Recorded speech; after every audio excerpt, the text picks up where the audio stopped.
benvenuti alla TG Sicilia, alle principali notizie.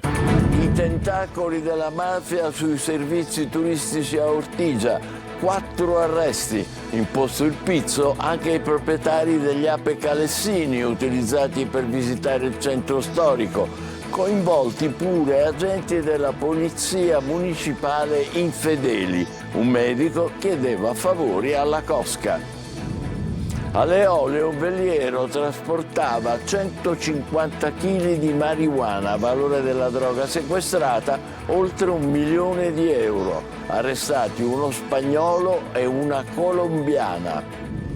Risolto il giallo dell'assassinio di un uomo un mese fa nelle campagne del Messinese. Arrestato il padre e accusato di averlo giustiziato con un colpo di pistola alla nuca. Ancora sconosciuto il movente. A Palermo allarme e sicurezza, associazioni e cittadini in campo anche con una raccolta firme per una città senza violenze quotidiane, richiesti poliziotti di quartiere e pure l'esercito.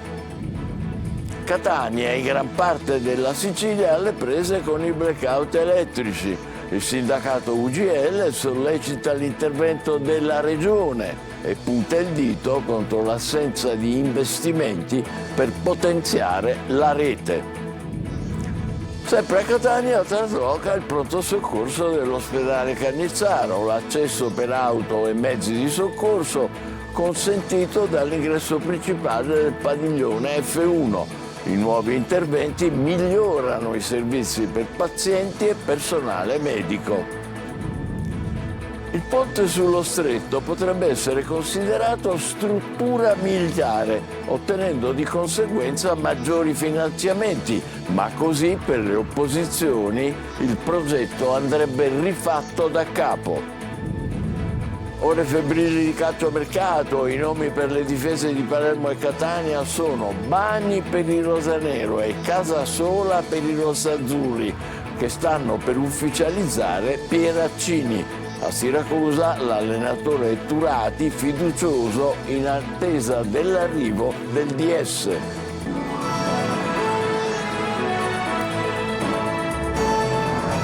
Bentrovati. Dunque un medico chiedeva favore al clan mafioso di Siracusa, che era anche aiutato da 2 agenti della polizia municipale utilizzati come informatori. Nuovi particolari emergono nell'inchiesta sulla cosca che comandava Ortigia, vessando titolari di negozi e, come vedrete, anche attività commerciali. Marco Carli. Un medico e un dirigente dell'ASP, ma anche 2 agenti di polizia municipale coinvolti. Emergono anche figure insospettabili nell'inchiesta della direzione distrettuale antimafia di Catania dei giorni scorsi su un gruppo che comandava nel centro storico di Ortigia, Siracusa, e che ha portato a 4 persone arrestate perché avrebbero utilizzato violenza ai danni dei titolari di alcuni negozi in area ad alta affluenza turistica e imposto il pizzo ai proprietari dei servizi Ape Calessini utilizzati per visitare l'isola.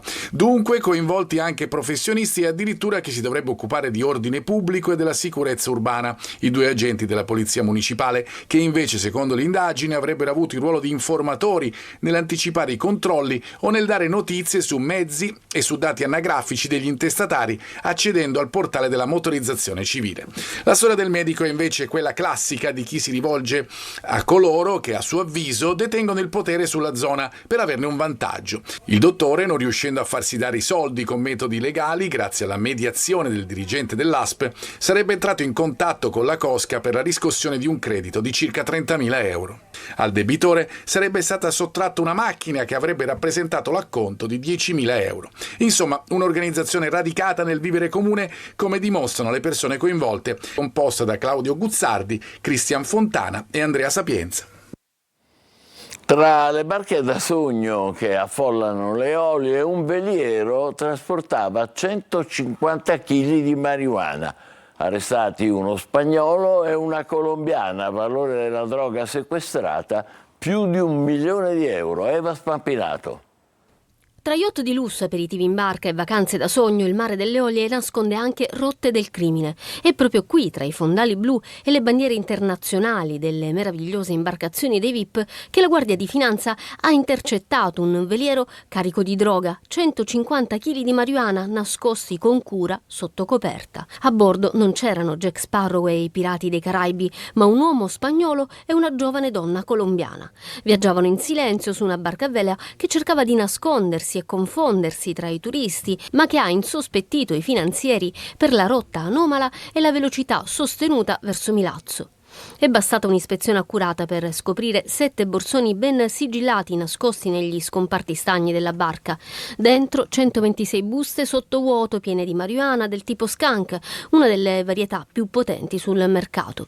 La droga, se finita nelle piazze di spaccio, avrebbe garantito un guadagno di oltre 1.200.000 euro. Ora è tutto sequestrato, compresa l'imbarcazione. I 2 corrieri sono stati arrestati con l'accusa di traffico internazionale di stupefacenti. L'operazione conferma come il narcotraffico via mare sia sempre più attivo anche nel cuore del Mediterraneo. La procura competente per l'indagine è quella di Barcellona Pozzo di Gotto.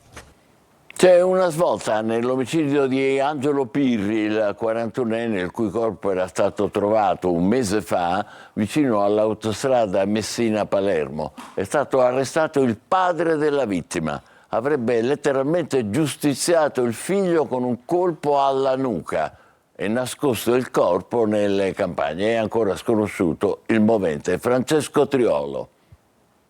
Avrebbe giustiziato il figlio Angelo Pirri con un colpo alla nuca e poi nascosto il corpo nelle campagne di Pace del Mera, dove è stato ritrovato 3 giorni dopo in avanzato stato di decomposizione, con l'accusa di omicidio volontario in esecuzione di un'ordinanza di custodia cautelare in carcere emessa dal GIP di Barcellona. È stato arrestato dai carabinieri il padre, Sebastiano Pirri, 63 anni. L'uomo è stato da subito inserito nel registro degli indagati, essendo stato l'ultimo ad aver visto il figlio. Assoluto riservo degli inquirenti c'è sul movente che avrebbe portato al fatto di sangue. Il delitto, che porta i tratti di una vera e propria esecuzione, secondo quanto ricostruito dalle indagini, sarebbe stato consumato la sera del 3 giugno. Secondo la ricostruzione degli inquirenti coordinati dalla Procura di Barcellona guidata dal procuratore Giuseppe Verzera, il 63enne avrebbe attirato il figlio in una zona isolata e rurale per poi freddarlo con un colpo alla nuca esploso con una pistola detenuta illegalmente. Un delitto a sangue freddo seguito dal tentativo di far sparire il corpo. L'assassino avrebbe trascinato la vittima oltre la recinzione dell'autostrada Messina-Palermo attraverso un varco ricavato nella rete, lasciando il corpo in un canale di scola ai margini della carreggiata. Determinanti per la svolta delle indagini sono stati gli accertamenti tecnici condotti dai carabinieri con il supporto del RIS di Messina, dello squadrone eliportato cacciatori di Sicilia e del 12° nucleo elicotteri di Catania. Le indagini avviate sin dalle prime ore dopo il ritrovamento del corpo hanno permesso di ricostruire il quadro indiziario a carico del padre della vittima, già noto alle forze dell'ordine. Sebastiano Pirri è stato trasferito nel carcere di Messina, dove rimane a disposizione dei magistrati. Palermo, pattuglie dell'esercito, poliziotti di quartiere e una raccolta firme per una città più sicura. Associazioni e cittadini scendono in campo con queste richieste per fermare nel capoluogo la violenza quotidiana. Marco Gullà. 200 agenti in meno negli ultimi 5 anni, solo 40 vigili in giro la notte, poche pattuglie a sorvegliare il cuore della movida. Sono i numeri della Palermo cosiddetta insicura, in cui gli episodi di violenza e di aggressione nei confronti dei turisti sono ormai all'ordine del giorno, e poi raid punitivi come quello di domenica scorsa nei confronti dei dipendenti di una cioccolatteria. Proprio domani associazioni e cittadini insceneranno un sit-in davanti al locale per manifestare vicinanza ai titolari e far emergere al contempo la preoccupazione per l'escalation di violenza che sta travolgendo la città. C'è chi propone l'esercito per strada o chi, come la presidente di Confcommercio Patrizia Di Dio, il poliziotto di quartiere. Da tempo noi, che siamo sentinelle sul campo, esposti in prima linea come dimostrano gli ultimi casi di violenza, ha sottolineato la Di Dio, abbiamo capito che non tira una bella aria e risaputo che c'è stata una sottovalutazione dei fenomeni violenti, e a pagarne le conseguenze sono anche i commercianti e gli imprenditori. Vogliamo vedere più divise in giro, l'appello di Confcommercio. Anche Confesercenti scende in campo e lancia una raccolta firme per chiedere una Palermo più sicura, con una maggiore presenza di forze dell'ordine sul territorio e una maggiore attenzione da parte delle istituzioni anche sul fronte sociale. Il sindaco di Giardini Naxos Stracuzzi, dopo che dal 7 giugno, un mese fa, quindi è scomparso il cittadino di 62 anni Rodolfo Tedesco, ha lanciato oggi un appello ricordando che l'uomo era salito su un treno da Messina diretto a Taormina e dicendosi vicino alla famiglia in ansia. L'inchiesta della corruzione all'Assemblea regionale, l'assunzione di un nipote dell'assessora Amata e l'affitto di una casa nel filone di indagine che si intreccia con quella sul presidente dell'ARS, Galvagno, il servizio di Mario Viola. Da una parte il rapporto personale consolidato fra l'assessore regionale al turismo Elvira Amata e l'imprenditrice Marcella Cannariato, dall'altro un rapporto in crescita fra la stessa Cannariato e Sabrina De Capitani, la portavoce del presidente dell'Assemblea regionale siciliana. Sono due filoni, quelli dell'inchiesta, paralleli, entrambi derivanti dalle carte della mostra milionaria a Cannes su cui indaga la Procura di Palermo. E su questi rapporti i magistrati, Andrea Fusco e Felice De Benedittis, ritengono di aver individuato almeno un patto corruttivo proprio fra Cannariato e Amata.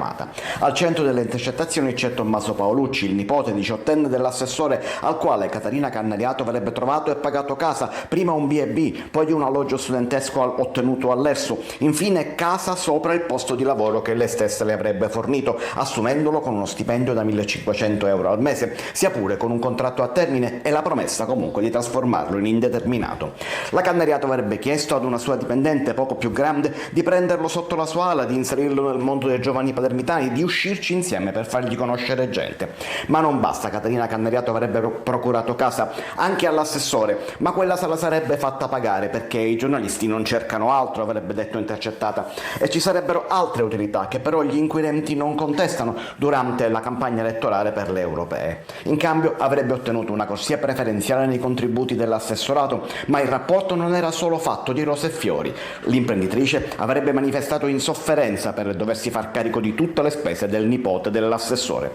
Poi ci sarebbe il filone dei rapporti con la De Capitani, intercettazioni personali fra Cannariato e la portavoce del presidente, ma pratiche in mano al segretario. Sia la portavoce Sabrina De Capitani che il segretario dell'assessore Pippo Martino si sono dimessi, ma questo non è bastato ad arginare l'inchiesta e tantomeno i suoi effetti politici.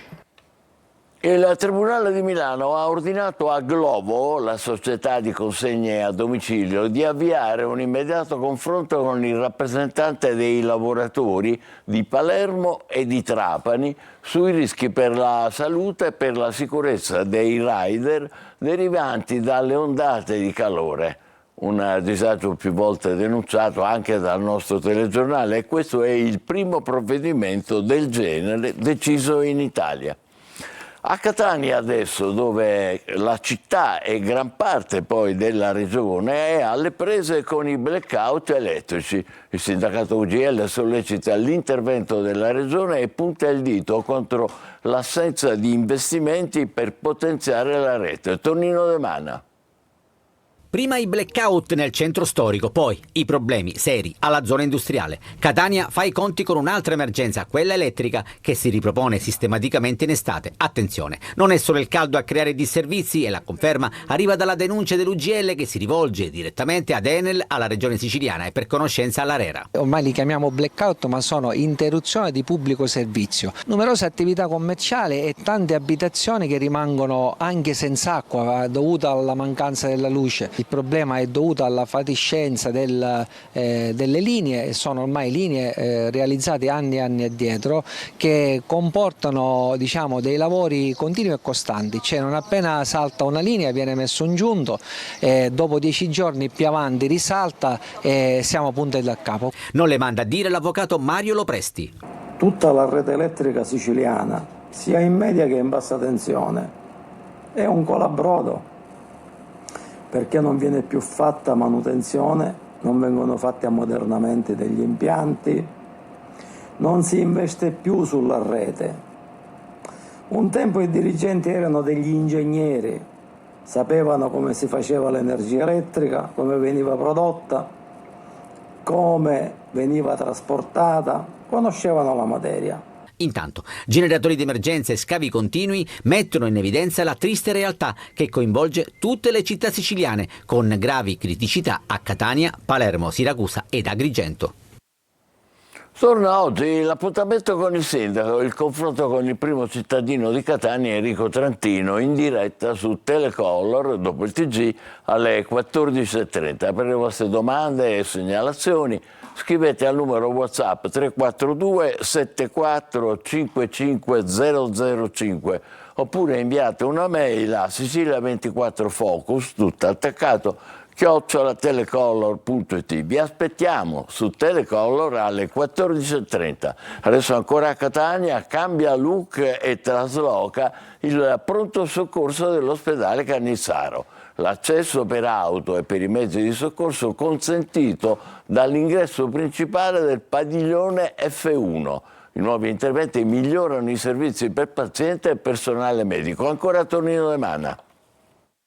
Cambia look e si trasferisce il pronto soccorso dell'ospedale Cannizzaro. Locali profondamente rinnovati ed accesso dall'ingresso principale, padiglione F1, con un'opera di rifunzionalizzazione realizzata grazie ai fondi della struttura commissariale per il potenziamento della rete ospedaliera siciliana. Il nuovo pronto soccorso generale si caratterizza per l'ammodernamento impiantistico con nuove funzionalità, la riqualificazione e l'ampliamento dei vari spazi, compresa l'area infettivologica, e la riorganizzazione dei percorsi diversificati per colore. Più funzionale per l'utenza in modo che possa esserci una migliore accoglienza e soprattutto consentire anche agli operatori che lavorano un ambiente più consono all'attività che è stressogena, fortemente stressogena. Elevati gli standard di sicurezza e migliorati i servizi per pazienti e personale sanitario. Un aspetto importante che verrà attenzionato è proprio l'umanizzazione delle cure e l'accoglienza dei pazienti, con una comunicazione che consentirà in tempo reale per i caregiver, i parenti eccetera di sapere quali sono le condizioni del paziente.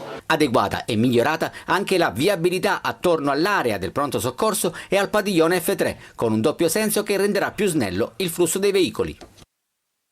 Il ponte sullo Stretto di Messina in via di progettazione potrebbe essere considerato opera militare, di interesse cioè per la difesa italiana e per la NATO. Ecco in questo caso come cambierebbero le cose, ce le racconta Francesco Triolo. Il ponte sullo Stretto, un'opera militare, l'ipotesi è da qualche giorno sul tavolo del governo e del ministro per le infrastrutture Matteo Salvini, che ha incassato anche il parere della Commissione dell'Unione Europea. Da Bruxelles hanno fatto sapere che la decisione spetta al governo italiano, un assist perché così si centrerebbe un obiettivo, quello che l'opera potrebbe contribuire a raggiungere i nuovi target di spesa fissati dalla NATO, ovvero il 5% del prodotto interno lordo. Quindi, se il governo dovesse decidere di inserirlo tra le spese militari, potrebbe essere utilizzare anche quel tipo di somme. Se da un lato questa ipotesi ha riscontrato pareri favorevoli come quelli del ministro degli esteri Antonio Tajani, dall'altro l'opposizione, col deputato di sinistra italiana Angelo Borelli, ritiene che il progetto potrebbe dover essere rifatto da capo perché non rispetterebbe i criteri NATO molto più stringenti di quelli previsti per le opere civili.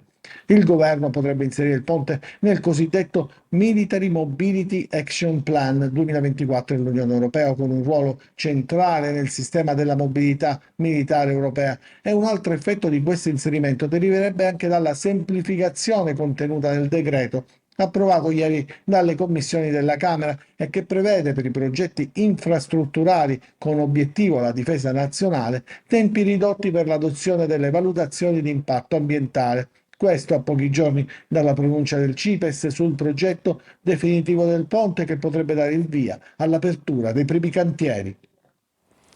A Agrigento i capolavori dell'arte italiana in mostra a Villa Aurea nella Valle dei Templi, esposte 22 opere dei musei nazionali da Raffaello a Antonello da Messina.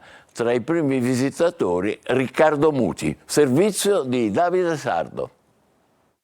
I capolavori dell'arte italiana incorniciati dalla Valle dei Templi.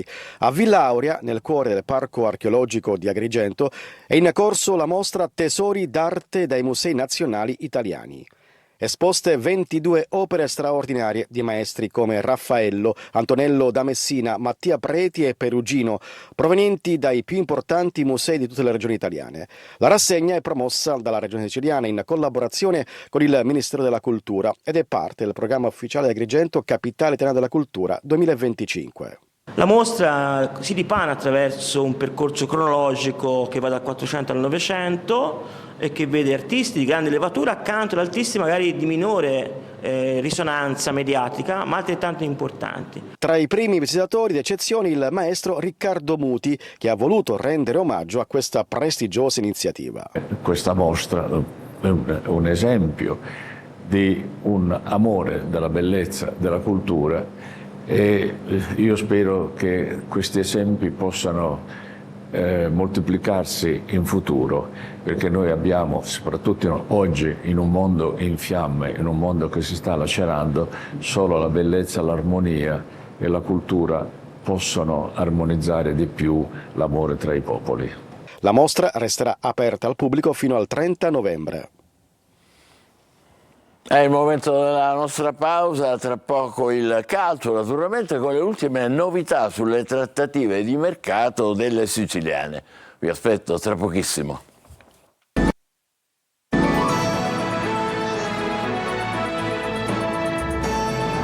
Calciomercato, sono già febbrili le trattative. Nel Palermo per la difesa si parla di Bani. Il Catania avrebbe scavalcato la Salernitana per Casasola. In dirittura d'arrivo Pieraccini, Marco Carli.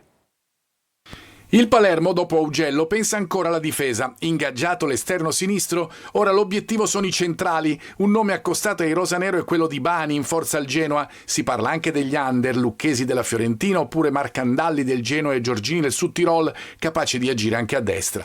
Elia e Palumbo dovrebbero essere i prossimi giocatori ufficializzati.